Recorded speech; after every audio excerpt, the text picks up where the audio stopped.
Assalamualaikum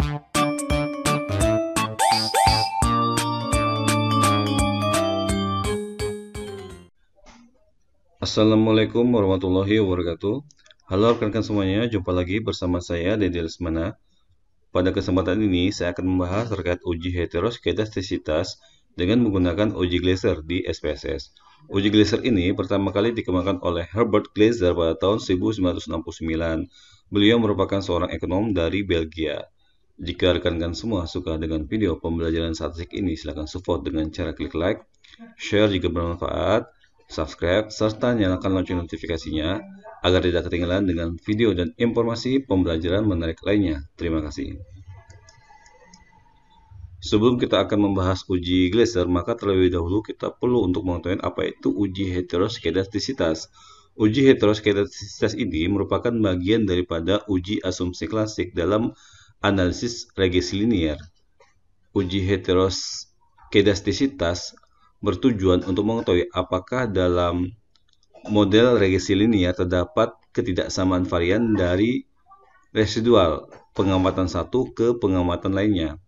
Jika varian dari satu pengamatan ke pengamatan lainnya itu sama, maka disebut homoskedastisitas. Namun jika varian itu berbeda, maka disebut heteroskedastisitas. Model regresi yang baik adalah homoskedastisitas. Dalam menguji heteroskedastisitas ini dapat dilakukan dengan dua metode. Bisa dengan menggunakan grafik atau bisa menggunakan dengan analisis statistik. Jika kita menggunakan grafik, maka bisa menggunakan grafik scatter plot. Ada dua dasar pengambilan keputusan.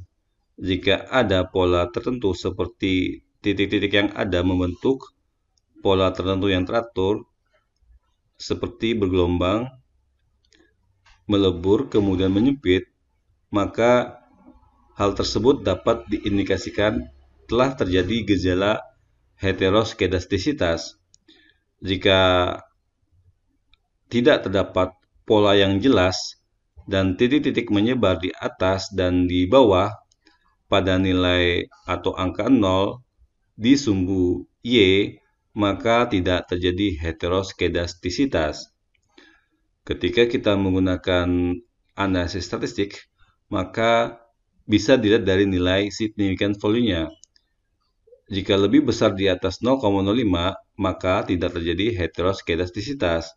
Namun jika kurang daripada 0,05, maka telah terjadi heteroskedastisitas.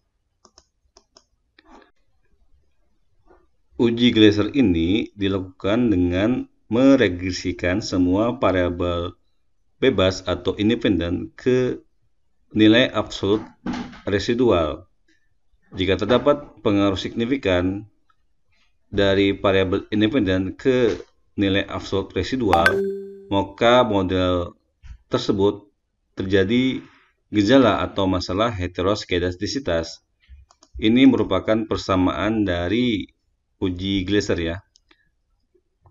Oke, kita langsung saja ke datanya, sudah di SPSS ya, di mana datanya ini sama dengan materi sebelumnya, yaitu terkait dengan analisis PET atau analisis jalur. Variabel yang akan kita uji adalah CR, ROE, VER, dan SP. CR sebagai X1, ROE sebagai X2, VER sebagai Y1, dan SP sebagai Y2.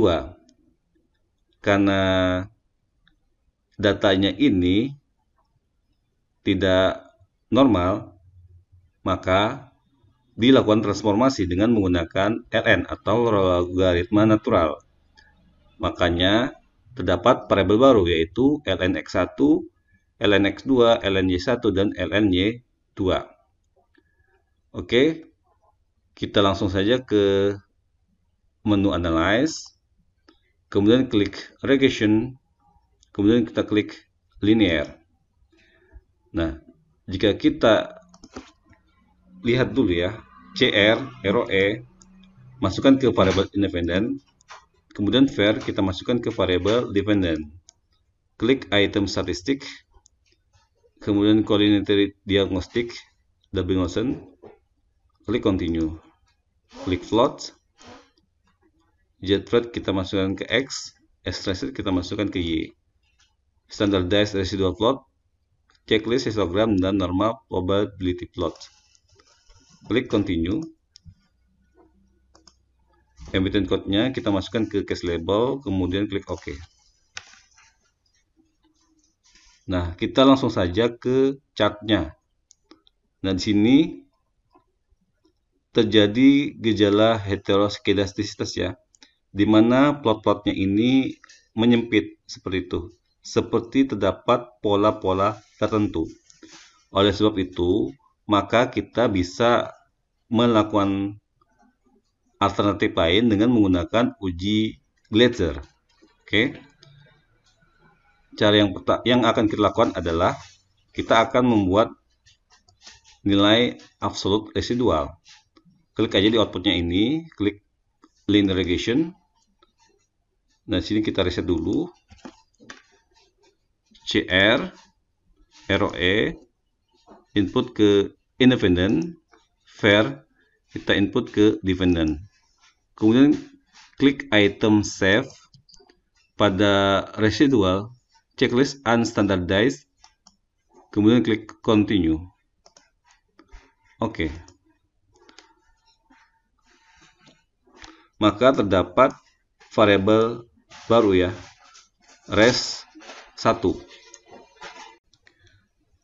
Kemudian kita klik menu transform, compute variable, kita tuliskan res 2, kemudian di arithmetic, function and special variable, kita input ke numeric expression. Di sini ABS, masukkan res 1. Kemudian klik OK. Maka terdapat variabel baru ya, yakni res 2. Kemudian karena kita ingin menguji uji Gleaser ya, cara mengatasi gejala heteroskedastisitas dengan menggunakan uji Gleaser. Klik menu Analyze, kemudian Regression Linear. Nah, di sini kita reset aja. CR dan ROE kita input ke independent, kemudian res 2 kita input ke dependent. Klik OK. Nah, di sini bisa kita lihat ya, significant value-nya. Untuk CR itu sebesar 0,886. Ini lebih besar daripada 0,05. Kemudian ROE itu 0,620. Ini lebih besar daripada 0,05.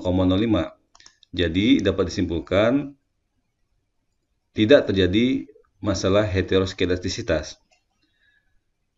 Cukup sekian terkait cara mengatasi gejala uji heteroskedastisitas dengan menggunakan uji Gleaser. Kurang lebihnya mohon maaf. Jika ada yang ingin ditanyakan, silahkan tulis di kolom komentar. Wassalamualaikum warahmatullahi wabarakatuh.